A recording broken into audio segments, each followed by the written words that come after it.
ಶ್ರೀ ಗುರುಭ್ಯೋ ನಮಃ. ಶ್ರೀಮತಿ ರಾಮಾನುಜಾಚಾರ್ಯಾಯ ನಮಃ. ಭಾಸ್ಕರಾಯ ವಿದ್ಮೆ ಮಹಾದಿತಿಕರಾಯ ಧೀಮಹಿ ತನ್ನೋ ಸೂರ್ಯ ಭಗವಾನ್ ಪ್ರಚೋದಯಾತ್. ಜಪಾಕುಸುಮ ಸಂಕಾಶಂ ಕಾಶ್ಯಪೇಯಂ ಮಹಾದಿತಿಂ ತಮೋದಿಂ ಸರ್ವಪಾಪಾಗ್ನಂ ಪ್ರಣತೋಸ್ಯ ದಿವಾಕರಂ. ವೀಕ್ಷಕ ಬಂಧು ಪ್ರಭುಗಳಲ್ಲಿ ಪ್ರಾತಃ ಕಾಲದ ನಮಸ್ಕಾರಾದಿಗಳನ್ನು ಮಾಡ್ತಾ ನೋಡಿ, ದಿನ ರವಿವಾರ, ಭಾನುವಾರ ಬಂದಾಗ ನಾವು ಭಾಸ್ಕರನಿಗೆ ಪ್ರಾರ್ಥನೆ ಮಾಡಿಕೊಳ್ಬೇಕು. ಯಾಕೆಂದರೆ ಈಗ ಈ ಮಾಸ ಸೂರ್ಯನಿಗೆ ಅತ್ಯಂತ ತುಂಬ ಪ್ರಶಸ್ತವಾಗಿರುವಂತಹ ಮಾಸ.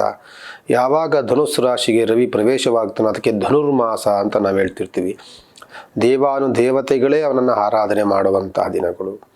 ಎಲ್ಲ ದೇವಸ್ಥಾನಗಳಲ್ಲೂ ಸಹ ಎಲ್ಲ ದೇವತೆಗಳಿಗೂ, ವಿಶೇಷವಾಗಿ ನವಗ್ರಹಗಳಿಗೆ ಪ್ರಾತಃ ಕಾಲ ಸೂರ್ಯ ಹುಟ್ಟುವುದಕ್ಕಿಂತ ಮುಂಚಿತವಾಗಿ ಒಂದು ಪ್ರಾರ್ಥನೆ ಮಾಡಿಕೊಳ್ಳೋದು, ನವಗ್ರಹ ಸುತ್ತುವಂಥದ್ದು, ಅಶ್ವತ್ಥ ವೃಕ್ಷವನ್ನು ಪ್ರದಕ್ಷಿಣೆ ಮಾಡುವಂಥದ್ದು, ಪ್ರಾತಃ ಕಾಲದಲ್ಲಿ ಎಳ್ಬತ್ತಿ ಹಚ್ಚುವಂಥದ್ದು, ಇದೆಲ್ಲವೂ ಸಹ ಮಾಡೋದರಿಂದ ನಮ್ಮ ಮನಸ್ಸಿಗೆ ಬಹಳ ತೃಪ್ತಿ, ನೆಮ್ಮದಿ ಮತ್ತು ಕುಟುಂಬ ಸೌಖ್ಯ ಇದೆಲ್ಲವೂ ಸಹ ಸಿಗುತ್ತೆ. ನಮಗೆ ಭಗವಂತನ ಅನುಗ್ರಹ ತುಂಬ ಬೇಗ ಆಗುತ್ತೆ.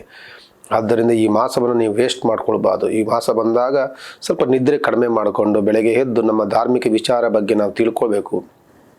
ನಾವೇ ನಮ್ಮ ವಿಚಾರಗಳನ್ನು, ನಮ್ಮ ತನವನ್ನು, ನಮ್ಮ ಸಂಪ್ರದಾಯಗಳನ್ನು ಬಿಟ್ಬಿಟ್ರೆ ನಮ್ಮ ಮಕ್ಕಳಗಾಲಗಳಿಗೆ ಅದು ನಶಿಸಿ ಹೋಗ್ತಾ ಇರುತ್ತೆ. ಆದ್ದರಿಂದ ಪ್ರಾತಃ ಕಾಲದ ನೀವೆಲ್ಲರೂ ಸಹ ಎದ್ದು ಪ್ರಾರ್ಥನೆ ಮಾಡ್ಕೊಳ್ಳಿ, ನವಗ್ರಹಕ್ಕೆ ಹೋಗಿ, ಬೇಕಾದರೆ ಒಂದು ಮಧ್ಯಾಹ್ನ 1 ಅವರ್ ಮಲ್ಕೊಳ್ಳಿ. ಆ ಮಧ್ಯಾಹ್ನದ ನಿದ್ರೆಯನ್ನು ಇಲ್ಲಿ ಸ್ವಲ್ಪ ಕೊಡಿ. ಬೆಳಗ್ಗೆನೆ ಬೇಗ ಎದ್ದಾಗ ಭಗವಂತ ನಿಮ್ಗೆ ನೋಡಿ ಬೇಕಾದ್ರೆ ಬಹಳ ಉತ್ಸಾಹದಲ್ಲಿ ಉಲ್ಲಾಸದಲ್ಲಿರ್ತೀರಿ. ನೀವು ಬೆಳಗ್ಗೆ ಬೇಗ ಎದ್ದು ನಾವು ಒಂದು ಪೂಜೆ ಮಾಡ್ಕೊಂಡು ಬಂದ್ಬಿಟ್ರೆ ಮನಸ್ಸು ಬಹಳ ಆಹ್ಲಾದಕರವಾಗಿರುತ್ತೆ. ಆದ್ದರಿಂದ ಇದನ್ನೆಲ್ಲವೂ ಸಹ ನೀವು ಉಪಯೋಗಿಸ್ಕೊಳ್ಳಿ ಅಂತ ಹೇಳ್ತಾ, ಭಾನುವಾರ ಬಂದಾಗ ವಿಶ್ರಾಂತಿಯ ದಿನ, ಅದರಲ್ಲೂ ಸಹ ಪಂಚಮಿ ಧನಿಷ್ಠ ನಕ್ಷತ್ರ 17ನೇ ತಾರೀಕು ಚೆನ್ನಾಗಿರುತ್ತೆ. ಭಾನುವಾರ ಬಂದಾಗ ಮೇಷರಾಶಿಯವರಿಗೆ ಏನು ವಿಶೇಷ ಅಂತ ಅಂದಾಗ ನೋಡಿ, ನಾನು ಆಗಲೇ ಹೇಳಿದೆ, ಮನಸ್ಸಿಗೆ ಬಹಳ ಆಹ್ಲಾದಕರವಾಗಿರುತ್ತೆ. ಮನಸ್ಸು ಏನೋ ಸಾಧನೆ ಮಾಡುವಂತಹ ಒಂದು ಭಾಸವನ್ನುಂಟು ಮಾಡ್ತಾ ಇರುತ್ತೆ. ತೃಪ್ತಿಕರವಾದಂತಹ ವಾತಾವರಣ, ಬರಬೇಕಾಗಿರುವಂಥ ಹಣಕಾಸುಗಳೆಲ್ಲವೂ ಸಹ ಒಗ್ಗೂಡಿ ನಿಮಗೆ ಬರುವಂಥ ಸನ್ನಿವೇಶಗಳು, ಕುಟುಂಬ ಸೌಖ್ಯದ ವಾತಾವರಣದಿಂದ ಕೂಡಿರ್ತಾರೆ ಮೇಷರಾಶಿಯವರು. ವೃಷಭ ರಾಶಿಯವರಿಗೆ ಸ್ವಲ್ಪ ನಿಮ್ಮ ಮನೆದೇವರಿಗೆ ಹೋಗಿ ಪ್ರಾರ್ಥನೆ ಮಾಡಿಕೊಳ್ಳುವಂಥಕ್ಕೆ ಮನಸ್ಸನ್ನು ಮಾಡ್ತೀರಿ. ನೀವು ಹುಟ್ಟಿರುವಂತಹ ಊರುಗಳು ಅಥವಾ ನಿಮ್ಮ ಸಂಬಂಧಿಕರ ಮನೆಗಳಿಗೋ ಸ್ನೇಹಿತರ ಮನೆಗಳಿಗೋ ಭೇಟಿ ಕೊಡುವಂಥ ಸನ್ನಿವೇಶಗಳನ್ನು ಇಟ್ಕೊಂಡಿರ್ತೀರಿ. ಮನಸ್ಸಿಗೆ ತೃಪ್ತಿಕರವಾದಂತಹ ವಾತಾವರಣ, ಕುಟುಂಬ ಜೊತೆಯಲ್ಲಿ ಕಾಲ ಕಳೆಯುವುದಕ್ಕೆ ಒಂದು ಸುವರ್ಣ ಅವಕಾಶಗಳು ನಿಮಗೆ ಈ ದಿನ ಆಗುತ್ತೆ. ಮಿಥುನ ರಾಶಿಯವರಿಗೆ ವ್ಯವಹಾರದಲ್ಲಿ ಪ್ರಗತಿ ಇದೆ, ಕುಟುಂಬ ಸೌಖ್ಯ ಇದೆ, ಏನೇನು ಮಾಡೋಕ್ಕೋದ್ರೂ ಅನುಕೂಲವಾಗುತ್ತೆ. ಸ್ವಲ್ಪ ಬುದ್ಧಿ ಎಲ್ಲವೂ ಸಹ ಚುರುಕುಗೊಳ್ಳುತ್ತೆ. ಮಂದಗತಿಯಲ್ಲಿದ್ದಂತಹ ಬುದ್ಧಿ ಚುರುಕುಗೊಳ್ಳುತ್ತೆ. ಏನೇನು ಮಾಡಬೇಕು, ಯಾವ ರೀತಿ ಮಾಡಬೇಕು, ಯಾವುದನ್ನು ಮಾಡಬೇಕು ಎಲ್ಲ ವಿಶ್ಲೇಷಣೆಯನ್ನು ಮಾಡಲಿಕ್ಕೆ ಪ್ರಾರಂಭ ಮಾಡ್ತೀರಿ. ಅದರಲ್ಲೂ ಸಹ ರೈತಾಪಿ ಜನಗಳಿಗೆ ಉತ್ತಮವಾದಂತಹ ಲಾಭ ಗಳಿಸುವಂಥದ್ದು ಮಿಥುನ ರಾಶಿಯವರಿಗಿರುತ್ತೆ. ಮತ್ತು ಕರ್ಕಾಟಕ ರಾಶಿಯವರಿಗೆ ಕೋಪವೆಲ್ಲವೂ ಶಮನವಾಗಿ ಮಾಡುವಂಥ ಕೆಲಸದಲ್ಲಿ ದೀರ್ಘವಾದಂಥ ಆಲೋಚನೆ ಮಾಡುವಂತಹ ಕೆಲಸದಿಂದ ಹೊಗಳಿಕೆ, ಮತ್ತು ಕೆಲಸ ಮಾಡುವಂತಹ ಜಾಗದಲ್ಲಿ ಪ್ರಶಂಸೆ, ಕೆಲಸ ಮಾಡುವಂತಹ ಜಾಗದಲ್ಲಿ ಸಹಪಾಠಿಗಳಿಂದ ಉತ್ತಮವಾದಂತಹ ಸಪೋರ್ಟ್ ಸಿಗುವಂಥ ಸನ್ನಿವೇಶಗಳು ತುಂಬ ಚೆನ್ನಾಗಿರುತ್ತೆ. ಸಿಂಹರಾಶಿಯವರಿಗೆ ವ್ಯವಹಾರದಲ್ಲಿ ಪ್ರಗತಿ ಇದೆ, ಕುಟುಂಬದಲ್ಲಿ ಸೌಖ್ಯ ಇದೆ, ಹೊಸದಾದ ಖರೀದಿ ಮಾಡಲಿಕ್ಕೆ ಮನಸ್ಸನ್ನು ಮಾಡ್ತಿರ್ತೀರಿ. ವಾಹನ ಖರೀದಿಯೋ, ವಸ್ತುಗಳನ್ನು ಖರೀದಿಯೋ ಅಥವಾ ವಸ್ತ್ರಗಳನ್ನು ಖರೀದಿ ಮಾಡಲಿಕ್ಕೆ ಮನಸ್ಸನ್ನು ಮಾಡ್ತಿರ್ತೀರಿ.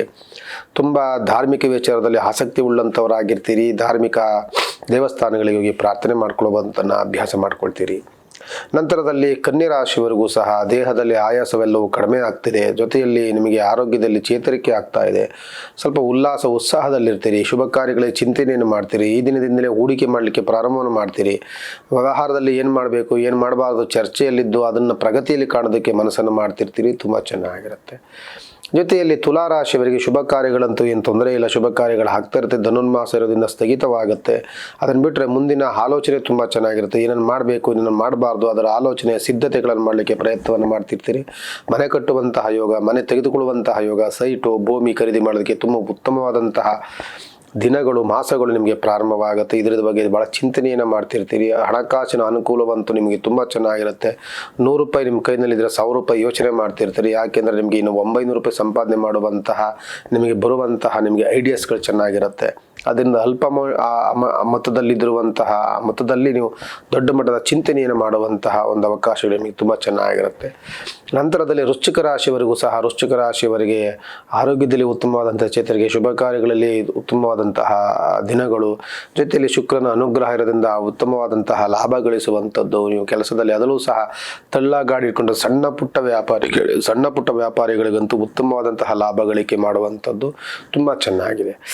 ತರಕಾರಿ ಬಿಸ್ನೆಸ್ ಮಾಡುವಂಥವರಿಗೆ, ಸಣ್ಣ ಪುಟ್ಟ ಎಳ್ನೀರು ಅದು ಇದು ರೋಡ್ ಪಕ್ಕದಲ್ಲಿ ಏನೇನು ತಳ್ಳಗಾಡಿಲಿ ಮಾಡ್ತಿರ್ತೀರಿ ಅವ್ರಿಗೆಲ್ಲರಿಗೂ ಉತ್ತಮವಾದಂತಹ ಲಾಭ ಗಳಿಸುವಂತಹ ವಾತಾವರಣ ಈ ದಿನ ಭಾನುವಾರ ವೃಶ್ಚಿಕ ರಾಶಿಯವರಿಗಿರುತ್ತೆ. ಮತ್ತು ಧನುಸ್ಸು ರಾಶಿಯವರಿಗೆ ಬುಧ ಆದಿತ್ಯ ಯೋಗದಿಂದ ಕೊಟ್ಟಿರುವಂಥದ್ದು. ಬುಧ ನೀಚದಲ್ಲಿದ್ದಾಗಲೂ ಸಹ ಅಲ್ಲಿ ಯಾವಾಗ ಸೂರ್ಯಗ್ರಹ ಪ್ರವೇಶವಾಗುತ್ತೆ ಅವನು ಬದಲಾವಣೆಗಳನ್ನು ಮಾಡ್ತಾನೆ, ಯೋಗ ಬರುತ್ತೆ. ಬುಧ ಆದಿತ್ಯ ಯೋಗ ಬರೋದ್ರಿಂದ ಭೂಮಿಯಲ್ಲಿ ಉತ್ತಮವಾದಂತಹ ಲಾಭ ಗಳಿಸುವಂತಹ ವಾತಾವರಣ ಇರುತ್ತೆ. ಆದರೂ ಸಹ ಭೂಮಿಯಲ್ಲಿ ಸ್ವಲ್ಪ ಮೋಸ ಹೋಗುವಂಥದ್ದು, ಸ್ವಲ್ಪ ಕಿರಿಕಿರಿ ಆಗುವಂಥದ್ದು, ಭೂಮಿಯಲ್ಲಿ ಸ್ವಲ್ಪ ನಾವು ಜವಾಬ್ದಾರಿ ತೆಗೆದುಕೊಳ್ಳೋದ್ರಲ್ಲಿ ಏನೋ ಸಣ್ಣ ಪುಟ್ಟ ತೊಂದರೆಗಳನ್ನು ಮಾಡಿ ಸ್ವಲ್ಪ ಅಲ್ಲಿ ಕಿರಿಕಿರಿನೋ ಬೇಸರದೋ ಆ ಥರದ ವಾತಾವರಣವೂ ಇರುತ್ತೆ. ಆದರೆ ಹೂಡಿಕೆ ತುಂಬ ಚೆನ್ನಾಗಿರುತ್ತೆ. ಖರೀದಿ ಬಗ್ಗೆ ಯೋಚನೆ ಮಾಡ್ಬೋದು, ಎಲ್ಲವೂ ಸಹ ಚೆನ್ನಾಗಿರುತ್ತೆ. ಸ್ವಲ್ಪ ಜಾಗ್ರತೆ ವಹಿಸ್ಕೊಳ್ಳಿಲ್ಲ ಅಂತಂದರೆ ಅದೇ ಕಿರಿಕಿರಿಯೂ ಆಗುತ್ತೆ, ಸ್ವಲ್ಪ ಜಾಗ್ರತೆಯನ್ನು ವಹಿಸಬೇಕಾಗ್ತದೆ ಧನುಸ್ಸು ರಾಶಿಯವರು. ಮತ್ತು ಮಕರ ರಾಶಿಯವರಿಗೆ ಕೋಪವು ಎಲ್ಲವೂ ಶಮನವಾಗಿ ಮಾಡುವಂಥ ಕೆಲಸದಲ್ಲಿ ಪ್ರಗತಿ ಕಾಣುವಂಥದ್ದು. ಬಿಸ್ನೆಸ್ಸು ಅದರಲ್ಲೂ ಸಹ ಹೈನುಗಾರಿಕೆ, ತೋಟಗಾರಿಕೆ, ರೇಷ್ಮೆ ಬೆಳೆ ಮತ್ತು ಅಡಿಕೆ ಬೆಳೆ, ತೆಂಗು ಬೆಳೆ, ಇದೆಲ್ಲವೂ ಸಹ ಹತ್ತಿ ಬೆಳೆ, ಇವೆಲ್ಲವೂ ತುಂಬ ಉತ್ತಮವಾದಂತಹ ಲಾಭ ಗಳಿಸುವಂತಹ ವಾತಾವರಣಗಳು ನಿಮಗೆ ಸಿಗುತ್ತೆ. ಉತ್ತಮವಾದಂತಹ ಗಳಿಕೆ ಮತ್ತು ಮನಸ್ಸಿಗೆ ತೃಪ್ತಿಕರವಾದಂತಹ ವಾತಾವರಣ, ನೀವು ಅಂದುಕೊಂಡಂತಹ ಹಣವನ್ನು ಸಂಪಾದನೆ ಮಾಡುವಂಥ ಅವಕಾಶಗಳು ನಿಮಗೆ ಕೂಡಿ ಬರ್ತಾ ಇರ್ತದೆ. ಅನಂತರದಲ್ಲಿ ಕುಂಭರಾಶಿಯಲ್ಲಿ ಕುಟುಂಬ ಸೌಖ್ಯದ ವಾತಾವರಣ ಇದೆ. ತಂದೆ ತಾಯಿಗಳ ಮಾತುಗಳು ಹಿತವಾಗಿರುತ್ತೆ.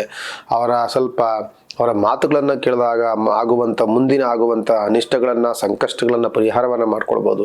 ಅವ್ರಿಗೆ ಗೌರವ ಕೊಡಿ, ರೆಸ್ಪೆಕ್ಟ್ ಕೊಡಿ, ಅವರ ಮಾತುಗಳನ್ನು ಆಲಿಸಿ ಅವ್ರಿಗೆ ಏನನ್ನು ಹೇಳ್ತಿರ್ತಾರೆ ಅದನ್ನು ಅರ್ಥ ಮಾಡಿಕೊಂಡ್ರೆ ತುಂಬ ಚೆನ್ನಾಗಿರುತ್ತೆ ಅಂತ ಈ ಸಂದರ್ಭದಲ್ಲಿ ಹೇಳ್ಬೋದು. ಇನ್ನು ಅದನ್ನು ಬಿಟ್ಟರೆ ಧಾರ್ಮಿಕ ವಿಚಾರದಲ್ಲಿ ತುಂಬ ಆಸಕ್ತರಾಗಿರ್ತೀರಿ. ದೇವಸ್ಥಾನಗಳು, ಮನೆ ದೇವರು, ಕುಲದೇವರು, ಇಷ್ಟ ದೇವರಿಗೆ ಹೋಗಿ ಬರ್ತೀರಿ, ಅನುಕೂಲವಾಗಿರುತ್ತೆ.